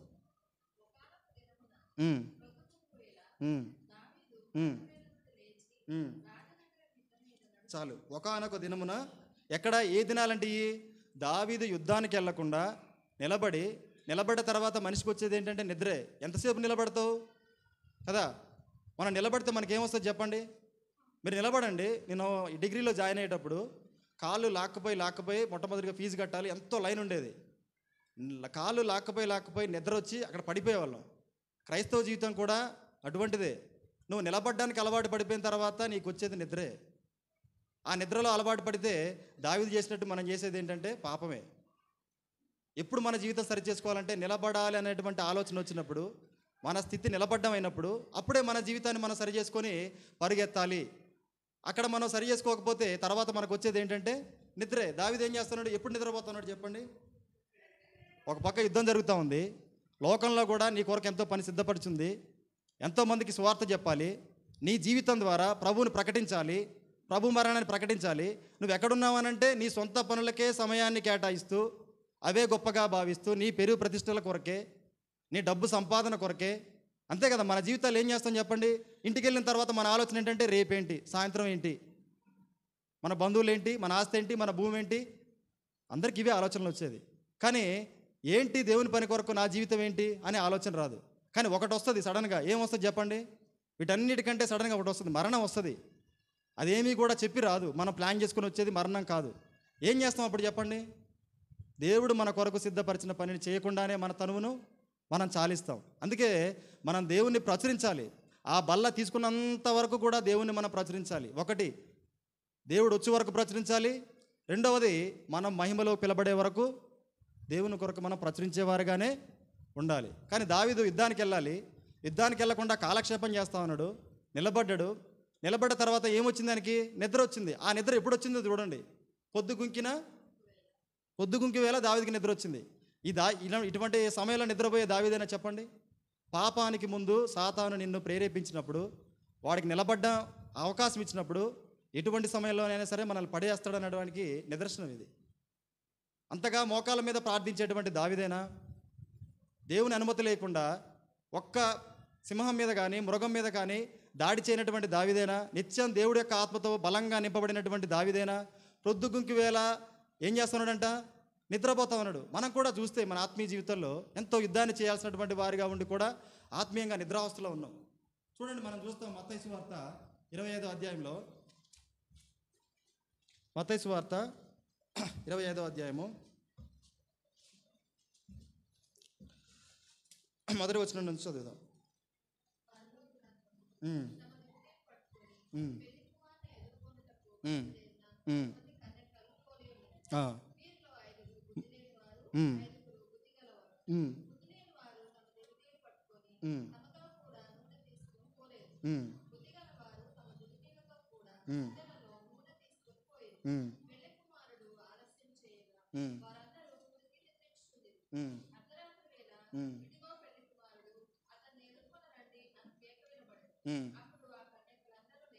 ఉమ్,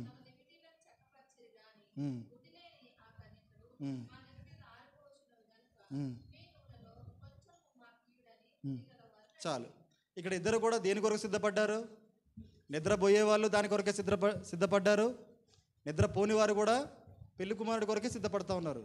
మన జీవితంలో కూడా మన సిద్ధపాటు కూడా ఎలా ఉందనంటే యేసు ప్రభు కొరకే సిద్ధపడతాను కదా. మన జీవితాల్లో మనం ఇదంతా ఎందుకు అనంటే దేవుని రాకడ వచ్చినప్పుడు మనం ఎత్తబడాలి, లేదా మనం చనిపోయినప్పుడు మన ప్రభుతో ఉండాలి. ఇదే కదా రక్షణ పొందిన దానికి మనం ఆశించేది, ఇదే కదా క్రైస్తవుడిగా. ఇక్కడ ఇద్దరు కూడా ఏంటి, యేసు ప్రభువునే వాళ్ళు వెళ్ళాలి, యేసు ప్రభువుని వాళ్ళు కలుసుకోవాలి. కానీ బుద్ధి లేని కన్యకలు, బుద్ధి ఉన్న కన్యకలు ఇద్దరుగా ఇక్కడ ప్రభు చూపిస్తూ ఉన్నాడు. బుద్ధి లేని కన్యకలు ఏం చేశారు చెప్పండి? ఇది నిలబడే జీవితానికి సాదృశ్యం. ఇది నిలబడ్డ వ్యక్తులుగా ఉన్నప్పుడు నీకు ఏ కొరత ఉందో నీకు తెలియదు. ఆత్మీయంగా దాన్ని సంపాదించుకో. వాళ్ళకి నూనె అవసరం, అది వెలగాలంటే ఆత్మీయంగా నువ్వు బలపడి సర్వాంగ కవచాన్ని ధరించుకోవాలంటే నీకు కూడా వాక్యం అనేటువంటి నూనె, దేవుని మాటలు అనేటువంటివి, దేవుని యొక్క స్పృహ నీలో ఉండాలి. దేవుడు నిరంతరం కూడా తన మాటల చేత బలపరచాలి. ఏదో విధంగా ఒక దైవజనుడి ద్వారాన దేవుడి మాట ఏదొచ్చినా సరే నువ్వు బలపడతావు. కానీ నువ్వేం చేస్తావు? దేవుని వాక్యాన్ని దూరం పెడతావు. నీ పనుల మీదే ఎక్కువ సమయాన్ని కేటాయిస్తావు, దాంట్లో ఆనందాన్ని ఎత్తుక్కుంటాం. ఇంకా మనకు నచ్చినవి మనం చూస్తూ ఉంటాం కదా. మనకు నచ్చిన వాడికి ఇచ్చినంత ప్రాముఖ్యత దేవుని పనికి ఇస్తామని చెప్పండి. మనకు తెలుసు ఏం కొరతుందో, కానీ చాలాసార్లు మనం అవి చూడం. ఎప్పుడన్నా మీరు గమనించారో లేదో, ఈరోజు నేనేం పాపం చేశానో మనకు తెలుస్తూ ఉంటుంది. కానీ ఆ రోజులు ఎక్కడా కూడా ఆ పాపానికి తగినటువంటి ప్రార్థన ఉండదు.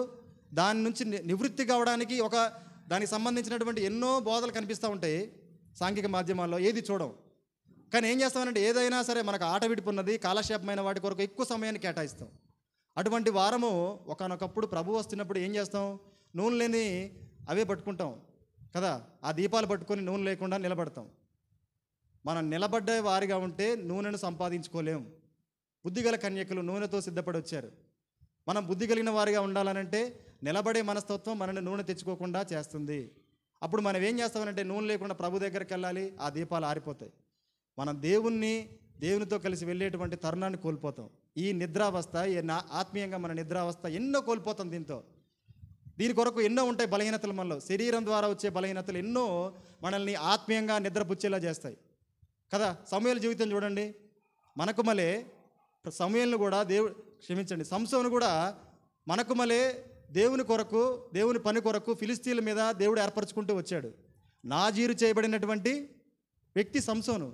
కానీ ఆయన ఏం చేయాలి? ఫిలిస్తీన్లపై నిత్యం పోరాడాలి, ప్రభు తరపున తన ప్రజలను విడిపించాలి. కానీ ఈ సంసోను ఏం చేస్తా ఉన్నాడు చెప్పండి? తనకున్నటువంటి బలహీనతను బట్టి, స్త్రీ మీద ఉన్నటువంటి వ్యామోహాన్ని బట్టి, ఆ బలహీనత ద్వారా ఆయన ఏం చేశాడు చెప్పండి? నిరంతరం నిద్ర నిద్ర నిద్ర నిద్ర. తనకున్న బలహీనత స్త్రీ వ్యామోహం అయితే నీకే బలహీనత నేను ఇక్కడ ఆపుతా ఉందో? నాతాను వలె దేవుడు ప్రశ్నిస్తూ ఉన్నాడు. ఆ మనుష్యుడు నువ్వే, ఆ బలహీనతతో నిలబడేటువంటి వ్యక్తివి నువ్వే, ఆ బలహీనతతో నిద్రపోయే వ్యక్తివి నువ్వే. ఒకనొక సమయంలో రండి, న్యాయాధిపతుల గ్రంథము 16వ అధ్యాయం 20వ వచనం. ఒకనొక సమయంలో నువ్వు చూస్తావు, నీ నిద్రలో లేననుకుంటావు. 16వ అధ్యాయం 20వ వచనం, న్యాయాధిపతుల గ్రంథము.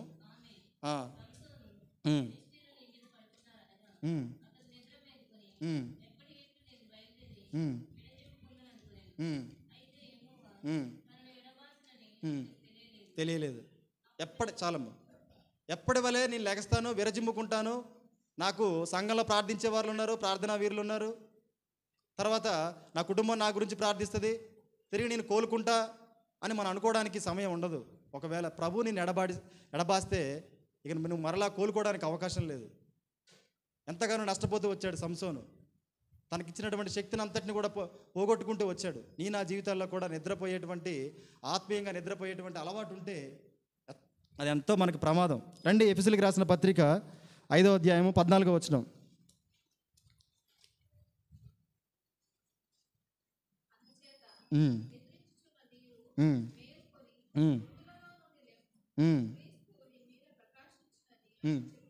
చాలు. క్రీస్తు నీ మీద ప్రకాశించాలంటే నువ్వేం ఉండాలి? మెలకువగా ఉండాలి. పడుకున్న నీ మీద ప్రభువు ప్రకాశించాడు. నువ్వు మేల్కొని ఉంటేనే ప్రభువు ప్రకాశిస్తాడు. నువ్వు ఆత్మీయంగా మేలుకోవడం ఎంతో ప్రాముఖ్యమైనటువంటి విషయం. క్రీస్తు నీ మీద ప్రకాశించాలి అని అంటే నువ్వు మేల్కొని ఉండాలి. ప్రభువు వెలుగు ఎప్పుడు నా మీదకి వస్తుందా, ఎప్పుడు నేను వెలగాలి, ఎంతమందికి వెలుగు ఇవ్వాలి. మనం నిద్రపోయినప్పుడు దేవుడి వెలుగు మన మీదకి ఎలా వస్తుంది కదా. నిలబడేవారిగా ఉండకూడదు, నిద్రించేవారిగా ఉండకూడదు. సంఘంలో ఆత్మీయంగా మనం చూస్తే నిద్రించేవారిగా ఉంటే మనం ఏ కార్యాలు కూడా చేయలేం. ఒకానొక సమయంలో భక్త్ సింగ్ గారంట వాక్యాన్ని చెప్తూనే ఉన్నారు, ఎంతోమంది రక్షణ పొందారు, మంచి అనుభవంలోకి వచ్చారు. రక్షణ అనుభవంలోకి అన్ని నామకార్థమైనటువంటి సంఘాలతో పోల్చుకుంటే సంఘం మంచిగానే ఆత్మీయంగా వృద్ధి చెందుతూ ఉంది. కానీ భక్త్ సింగ్ గారు ఒకటి విషయం కనిపెట్టారు, వీళ్ళలో ఇంకా వదిలిపోయింది చాలా ఉంది, వీళ్ళు ఇంకా నిద్రావస్థలో ఉన్నారు, వీళ్ళలో ఇంకా నిలబడే తత్వం ఉంది అని ఒకానొకసారి ఒక వర్తమానం చెప్పారంట. అది ఎంత వర్తమానం అని అంటే ఫేస్ టు ఫేస్ వర్తమానం అంట. ఇక ఏ మనిషి ఏ పాపం చేస్తా ఉన్నాడో ఆ పాపాన్ని బట్టి దేవుడే వారితో నేరుగా మాట్లాడినంతగా మాట్లాడారంట భక్త్ సింగ్ గారు. అలా మాట్లాడుతున్నప్పుడు ఆ సంఘంలోనే ముఖ్యమైనటువంటి బోధకుడు అక్కడ ఉన్నాడు, సంఘంలో మంచి మంచి విశ్వాసులు పెద్దలు ఉన్నారు, మంచి ఆస్తి కలిగినటువంటి వారు ఉన్నారు, గవర్నమెంట్లో మంచి పొజిషన్లో ఉన్నటువంటి జాబులు చేసేటువంటి వారు ఉన్నారు. ఒక వర్తమానం పంచుకుంటూ వచ్చారు, నువ్వు రక్షణ పొందావు, రక్షణ కొనసాగిస్తూ ఉన్నావు, ప్రభు కొరకు బతకాలి, నువ్వు ఉద్యోగం చేస్తా ఉన్నావు, నీ ఉద్యోగం దగ్గర ఉండాల్సినటువంటి ఫర్నిచర్ నీ ఇంట్లో ఉంది అని మాట్లాడాడంట. ఒక సేవకుడు, దేవుని కొరకు వాడబడేటువంటి వాడు, ప్రథమంగా ఉండేటువంటి బోధకుడు ముందర కూర్చున్నాడు. తను చేసినటువంటి పని అంటే అది ఎప్పుడో చేశాడు, ఆ ఫర్నిచర్ ఇంకా ఇంట్లోనే ఉంది. ఏది? తను రక్షణ పొందక ముందు ఆఫీస్లో ఉన్న ఫర్నిచర్ని ఇది పడేయడం ఎందుకని, లేకపోతే గవర్నమెంట్కి హ్యాండ్ ఓవర్ చేయడం ఎందుకని చెప్పి తీసుకొని వచ్చి ఇంట్లో పెట్టాడంట. చక్కటి ఫర్నిచర్, ఎంతో విలువ కలిగింది. భక్త్ సింగ్ గారు ఆ విషయాన్ని దేవుడు ప్రేరేపిస్తూ వచ్చాడు. నీ పాపాన్ని బట్టి నువ్వు పాపాన్ని వదిలివేసావన్నావు, కానీ పాపానికి కారణమైనటువంటి మూలము నీ ఇంట్లోనే ఇంకా నీ ఫర్నిచర్ ఉంది. పాపం ద్వారా వచ్చిన సొమ్ము ద్వారా నువ్వు అనుభవిస్తూ ఉన్నావు, ఆ సొమ్ము ద్వారా ఆస్తులు కొన్నావు, ఆ సొమ్ము ద్వారా పేరుని ప్రఖ్యాతులు సంపాదించుకుంటా ఉన్నావు. ఏం వదిలిపెట్టవా నువ్వు? ఇంకా నీ ఇంట్లో టీవీ ఉంది, ఆ టీవీ నువ్వు చూస్తూనే ఉన్నావు, ఏం వదిలిపెట్టవా? ఇంకా నిద్రించేవాడిగా ఉంటావా? దేవుని యొక్క వాక్యానికి విలువివ్వవా అని మాట్లాడుతూ ఉంటే స్త్రీలు, తర్వాత పెద్ద పెద్ద బోధకులు చాలా హృదయంలో పరివర్తన వచ్చింది. ఇది వదిలివేయాల్సినటువంటి సమయం, మన నిద్రలో ఉండొద్దు, ఇది ఖచ్చితంగా మన ఆత్మీయ నిద్రే అని గమనించి ఏం చేశారంటే, వాళ్ళు సెకండ్ ఫ్లోర్ థర్డ్ ఫ్లోర్లో అట్లా ఉండేవాళ్ళంట. వాళ్ళ టీవీలు అక్కడి నుంచి పడేస్తూ ఉంటే ముస్లిం సహోదరులు వచ్చారంట. ఎందుకండి ఇంత విలువ కలిగిన ఇంత దూరం నుంచి పడేస్తూ ఉన్నారు మీరు అంటే, మీరు అడగాలండి ఈ విషయం మమ్మల్ని. మీరు అడిగినప్పుడు మీకు మేము చెప్పాలి. ఏమనంటే, దేవుడు మా హృదయాన్ని మార్చాడు, మామూలు మార్పు కాదండి, అసలు పాపం ద్వారా ఉండేటువంటి ఏ మూలం కూడా మాలో ఉండొద్దు. అది లంచమైనా, వస్తువైనా, పాపాన్ని ఇంట్లో పోషించేటువంటిది ఏదైనా సరే ఉండొద్దు. ఆ టీవీ మాకియండి అని అంటే మీకేమోండి, మేము పడేస్తాం, ఇక్కడే పడేస్తాం. ఎందుకంటే పడేయడం వల్ల 10 మందికి దేవుని సువార్త తెలుస్తుంది అని టీవీలు, ఫర్నిచర్ మొత్తం ఆ ఫ్లై ఫ్లోర్ నుంచి దగ్గర 4th ఫ్లోర్ 3rd ఫ్లోర్ నుంచి మొత్తం పగిలిపోయి పనికి రాకుండా విధంగా అందరూ పడవేసి ఆ నిద్రలో నుంచి బయటకు వచ్చారు. మనకి దేవుడు అవకాశం ఇస్తా ఉన్నాడు, ఈ నిద్ర నుంచి మనం బయటకు రావాల్సినటువంటి సమయం. నిద్రలో ఉంటే దుష్టుడు ఎప్పుడో వస్తాడు, అప్పుడు నిద్ర లేచినా ప్రయోజనం లేదు, వాడి మీద పోరాడే శక్తి మనకు ఉండదు. కాబట్టి ఇప్పుడే మనం నిద్ర లేచినట్లయితేనే ప్రభు కొరకు, ప్రభు మరణం కొరకు మనం ప్రకటించేవారిగా ఉంటాం. తర్వాత అంశంలోకి వెళ్దాం. 2 సమూయేలు గ్రంథము 11వ అధ్యాయము, ఆ తర్వాత వచ్చిన చూడండి.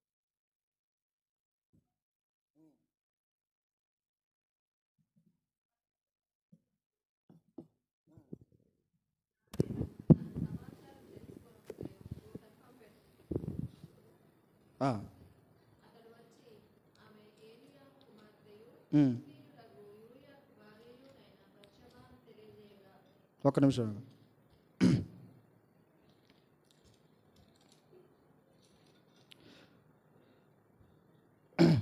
ఒకానొక దినమున ప్రొద్దుగుంకు వేళ దావీదు పడక మీద నుండి లేచి రాజనగరి మిద్దె మీద నడుచుచు పైనుండి చూచుచున్నాడు.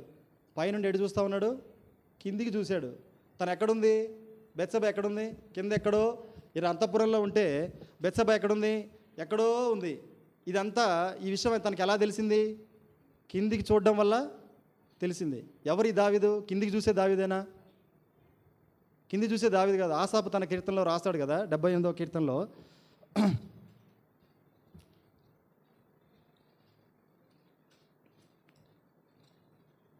73వ కీర్తన, క్షమించండి, 73వ కీర్తన 25వ వచనం.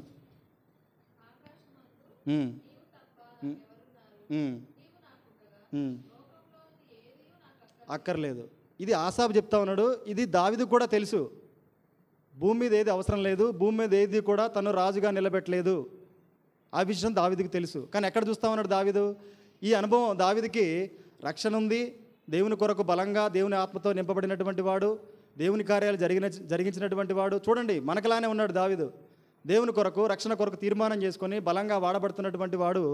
కానీ ఈ విషయానికి వచ్చే వరకు, ఈ పాపానికి ముందుగా తన జీవితం ఎలా ఉందంటే లోకం వైపుగా చూడడం ప్రారంభించాడు. ఆకాశం వైపు చూడాల్సినటువంటి దావీదు, దేవుని వైపుగా చూడాల్సినటువంటి దావీదు లోకం వైపు చూశాడు. లోకంలో ఏముంది చెప్పండి? 1 యోహాను 2వ అధ్యాయం 16వ వచనం చెప్పండి, ఏముంది? శరీరాశ, నేత్రాశ, జీవపడము. అక్కడి నుంచే కదా. అదే యోహాను సువార్తలో చెప్తాడు. యోహాను సువార్త 15వ అధ్యాయం 19వ వచనంలో, అటువంటి లోకంలో నుంచి నేను నిన్ను ఏర్పరచుకున్నాను. దేవుడు మనల్ని ఏర్పరచుకున్నప్పుడు ఎక్కడికి ఏర్పరచుకొని మనల్ని ఎక్కడ ఉంచారో మనం అక్కడే ఉండాలి. దావీదుని ఏర్పరచుకొని ఒక అంతఃపురం మీద ఉంచినప్పుడు ఆ అంతఃపురం మీద ఉన్నటువంటి రాజు యుద్ధానికి వెళ్ళాలి. దేవుడు తనకేం చెప్తాడో ఆ మాట ప్రకారం యుద్ధాన్ని కొనసాగిస్తూ వెళ్ళాలి. కానీ యుద్ధానికి వెళ్ళాలా, నిలబడ్డాడు. నిలబడిన వ్యక్తికి నిద్రావస్థలోకి పోయాడు. నిద్రావస్థలోకి వెళ్ళినటువంటి వ్యక్తి లేచాడు ప్రభు వైపుగా. అప్పుడైనా సరే చూడాలా, నాకెందుకు నిద్ర వచ్చింది? యుద్ధానికి వెళ్ళాల్సిన వాడిని ఇటువంటి పరిస్థితుల్లో ఉన్నానేంటి, ఇక్కడ నిద్రపోతూ ఉన్నానేంటి, పొద్దు గుంకు వేళ నిద్ర వచ్చేటువంటి ఆత్మీయ జీవితమేనా నాది? ఎక్కడో దుష్టుడు నన్ను మోసగించాడు అని గమనించాలి. మనం కూడా అటువంటి గమనింపు మన జీవితాల్లో ఉండాలి. అది ఉన్నప్పుడు మాత్రమే అక్కడ మనం తేరుకొని ప్రభు కొరకు మంచిగా వాడబడగలం. ప్రభు కొరకు ఆయన మరణాన్ని ప్రచురించేవారిగా ఉండగలం. దావీదు అప్పుడు కూడా కనిపెట్టలే. తిరిగి ఎక్కడ చూశాడు? లోకం వైపుగా చూశాడు. లోకంలో ఏమైతే చూశాడో అదంతా తన హృదయంలో తను తప్పుడు కార్యాన్ని చేసుకోవడానికి ఉపయోగిస్తూ వచ్చాడు. హృదయంలో ఆల్రెడీ తప్పుడు కార్యం జరుగుతూనే ఉంది. నువ్వు నేను కూడా ఆ లోకంలో నుంచి వచ్చాం. తిరిగి ఆ లోకం వైపుగా చూసినప్పుడు అవన్నీ మనల్ని ఏం చేస్తాయనంటే తిరిగి మనల్ని దిగదారుస్తాయి. ఆ పాపంలోని మనకు ఉంచుతాయి. దుష్టుడికి అవకాశం ఇస్తాయి.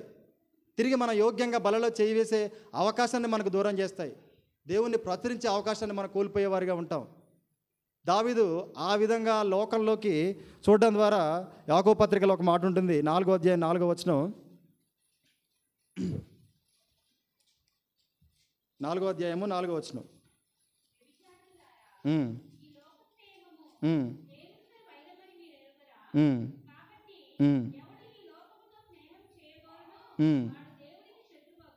దేవునికి శత్రువు అంట. లోకం వైపుగా చూసినటువంటి దావీదు దేవునికి శత్రువు అయిపోయాడు. అదే సమూయేలు గ్రంథంలో చూస్తాడు, దావీదు దుష్కార్యము చేసెను అని దేవుడే అంటాడు. నాతాను పంపించాడు. ఆ పాపాన్ని బట్టి ఆ తర్వాత ఈ విషయం జరిగిన తర్వాత లోకం వైపుగా చూసిన తర్వాత ఆ వెంటనే ఆయన చేసింది ఏంటండి? పాపం. ఆ పాపాన్ని బట్టి పేతురు తన 2వ పత్రికలో రాస్తాడు, 2వ అధ్యాయం 20వ వచనం నుంచి, ఇంత తెలిసినటువంటి దావీదు చేసిన పాపం ఎలాంటిదనంటే ఆ దావీదు కలిగినటువంటి జీవితం నువ్వు నేను కూడా అటువంటి జీవితంలో ఉంటే మనం చేసేది కూడా అదే. పేతురు రాసినటువంటి 2వ పత్రిక 2వ అధ్యాయం 20వ వచనం.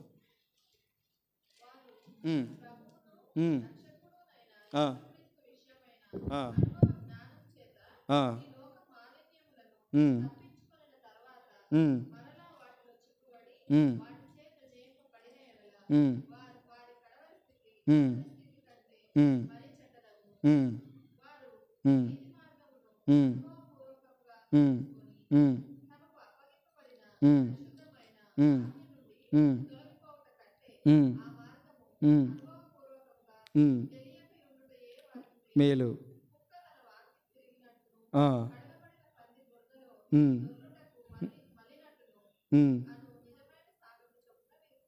అది మనం ఏదైతే పాపం నుంచి వచ్చామో, ఏ లోకం నుంచి అయితే బయటకు వచ్చామో, తిరిగి అదే లోకాన్ని, నీకు ఏ శక్తి అవసరమో ఆ శక్తి కొరకు లోకాన్ని ఆశ్రయించినా నువ్వు దేవునికి శత్రువే. నీకు ఏ అక్కరున్నా ఆ అక్కర కొరకు నీ బంధువుల మీద లోకాన్ని ఆశ్రయించినప్పుడు మనం దేవునికి శత్రువే. నువ్వు దేవుని నమ్మట్లేదు. ఆసాపు చెప్పాడు కదా, ఆకాశం ముందు నీవు ఉండగా లోకంలో ఉన్నటువంటి వారిని ఆశ్రయించాల్సినటువంటి అక్కరత ఏముంది? మనం ఆ విధంగా ఉన్నప్పుడు మనం చేసేది కూడా ఇదే. అంటే దీన్ని బట్టి మనకు వచ్చేది ఏంటంటే ఆ తర్వాత దావీదు జీవితంలో తను చూసినటువంటి విధానాన్ని బట్టి తన హృదయంలో పాపం జరగడానికి అవకాశం ఇస్తూ వచ్చాడు. బెత్షెబాతో పాపం చేశాడు. ఈనాడు మనం కూడా మన స్థితి మనకు చెప్తూ ఉంటుంది నిత్యం. నిలబడే స్థితి కానీ, పడుకునే స్థితి కానీ, లోకం వైపు చూసే స్థితి కానీ, ఆత్మీయంగా నీ స్థితి నీకు తెలుసు. ప్రభు ప్రశ్నించినప్పుడు దాన్ని మనం సరిచేసుకుంటే ఏ స్థితిలో ఉన్నామో ఆ స్థితిలోనే తిరిగి మన దేవుడు మనల్ని సిద్ధపరుస్తాడు, మనల్ని కడతాడు. ఆ విధంగా ప్రభువుకు మనం అప్పచెప్పుకున్నప్పుడు ప్రభువు కొరకు మన మరణాన్ని ప్రచురించే వారిగా ఉంటాం. అది దేవుడు నీ నుంచి నా నుంచి ఆశపడుతున్నటువంటిది.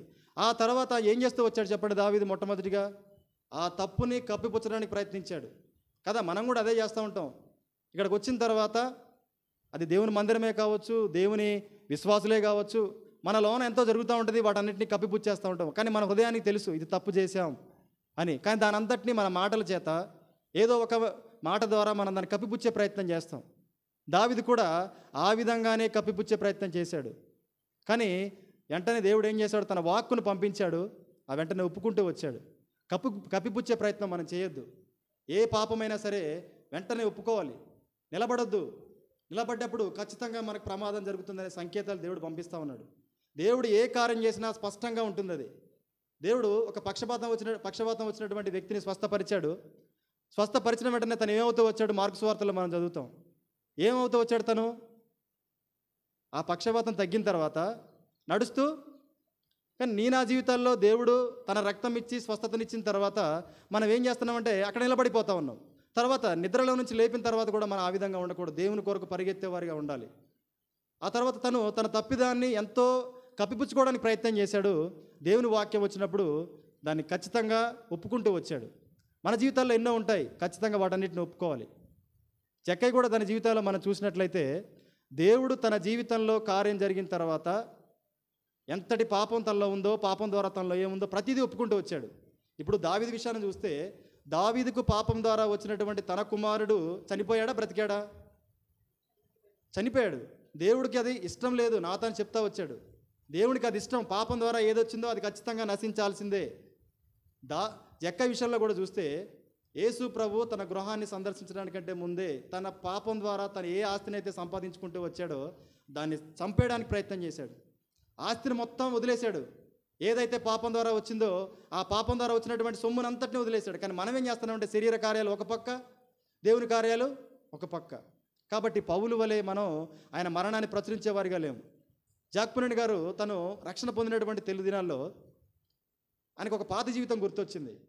ఆయన మొట్టమొదటిగా రక్షణ పొందకముందు ఆ ఉద్యోగం చేసే క్రమంలో కొన్ని బిల్లులు పెట్టేవాడంట. బిల్స్ ఆయన అంటే పని చేసినప్పుడు ఆయనకు అయినటువంటి ఖర్చును బట్టి కొన్ని బిల్లులు పెడతా వచ్చేవాడు.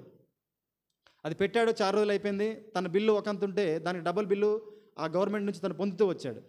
50,000 బిల్లు అంటే ₹1,00,000 వరకు బిల్లు వచ్చింది తనకి. అది అవతల ఉన్నటువంటి వ్యక్తికి అప్రూవ్ చేయడానికి మంచిగానే కనిపించింది, ఏ తప్పు లేదు, తీసుకున్నాడు, అనుభవించాడు, అయిపోయింది. కానీ కొన్ని రోజుల తర్వాత సంపూర్ణంగా ప్రభులో మార్చబడ్డ తర్వాత ఆ పాపం తనని నిత్యం ఏం చేస్తూ ఉందంటే ఆయన గద్దిస్తూ ఉంది. నీలో ఇంకా ఆ పాపపు జీవితం ఉంది, ఆ పాపానికి చెందినటువంటి మూలం నీలో ఇంకా అదే ఉంది అన్నప్పుడు తను అడుగేలేకపోయాడంట ఆయన యొక్క విశ్వాస జీవితంలో. ఈ పాపాన్ని నేను ఎలా చేయాలి అని అధికారుల దగ్గరికి వెళ్ళి, సార్ నేను మీ దగ్గర ఒప్పుకుంటా ఉన్నాను, నేను పనిచేసిన సమయంలో ఒక బిల్లు ఉదాహరణకి 50,000 పెట్టాల్సిన బిల్లుని నేను ₹1,00,000 పెట్టాను. నేను యేసు ప్రభువుని నమ్ముకున్న తర్వాత అది నన్ను ఎంతో తొలిచివేస్తూ ఉంది, అది మీకు ఇస్తా ఉన్నా సార్, మీరు నా మీద పెనాల్టీకి రాయండి అని అంటే, బాబు నువ్వు భలే మనిషివే, ఇప్పుడు నేను ఆ బిల్లుని తిరిగి నేను చేస్తే ఆ రోజు మీరు ఎలా అప్రూవ్ చేశారని మా జాబులు పోతాయి, మా వల్ల కాదని చెప్పి పంపించేశారంట. ఏం చేయాలో అర్థం కాక ఒక రైల్వే స్టేషన్కి వెళ్ళిపోయాడు. దేవుని దగ్గర అంటే ఎంతైతే నేను అన్యాయంగా సంపాదించానో ఆ బిల్లు ద్వారా అని తెలుసుకొని ఆ బిల్లుకు సరిపడా డబ్బులన్నింటినీ కూడా టికెట్లు తీసుకొని అదే రైల్వే స్టేషన్లో మొత్తం విసిరేశాడంట. ఈనాడు నాతాను ద్వారా దావీదుతో మాట్లాడినటువంటి దేవుడు ఆ మనిషివి నువ్వే అని మాట్లాడుతూ ఉన్నాడు. నీలో ఏ పాపం ఇంకా ఉందో, ఆ పాపం ద్వారా పేరుందా, డబ్బుందా, ఏం వచ్చినా సరే వాటన్నిటిని ఇప్పుడు వదిలిపెట్టేస్తేనే దేవుడు నీ ద్వారా ప్రచురింపబడడానికి సిద్ధంగా ఉన్నాడు. అటువంటి ప్రచురింపబడే వారిగా మనం ఉన్నప్పుడు ఆ బలలో చేయడానికి దేవుడు మనకి యోగ్యతనిచ్చినట్టు. దేవుడి మాట